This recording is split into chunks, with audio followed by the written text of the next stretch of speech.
It's where the Syrian conflict began and where the Assad regime is trying to reassert control.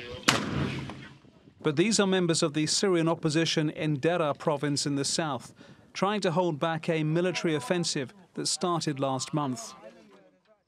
The Syrian regime, supported by its Iranian and Russian allies, are attempting to retake the provinces of Deraa, Quneitra and parts of Sweda. Because we have watched what has happened in eastern Ghouta, Homs and other places, the south is staying resistant with God's help and because of the opposition fighters existing on this land. Rebel fighters remain in control of parts of the town of Deraa. They also still hold border areas with the Israeli-occupied Golan Heights and Jordan. Towns in and around Deraa have come under intense bombardment. There are some that have struck deals to lay down their weapons and return to regime control, in effect a surrender. The Syrian media showed pictures reportedly of regime soldiers outside the town of Bosra al-Sham. There were also soldiers wearing the Russian flag, although some local activists and rebels dispute a deal had been signed.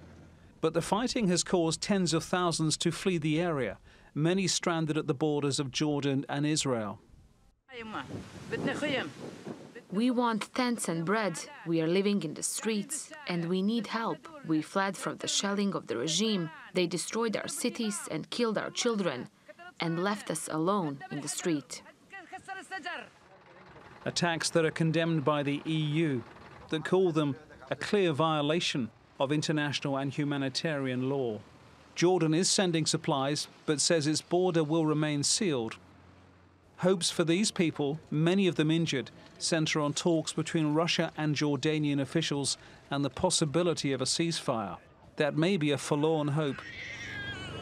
Regaining control of the Deraa area in the south is something seen as important to the Syrian regime, both militarily and symbolically. Francis Collings, TRT World.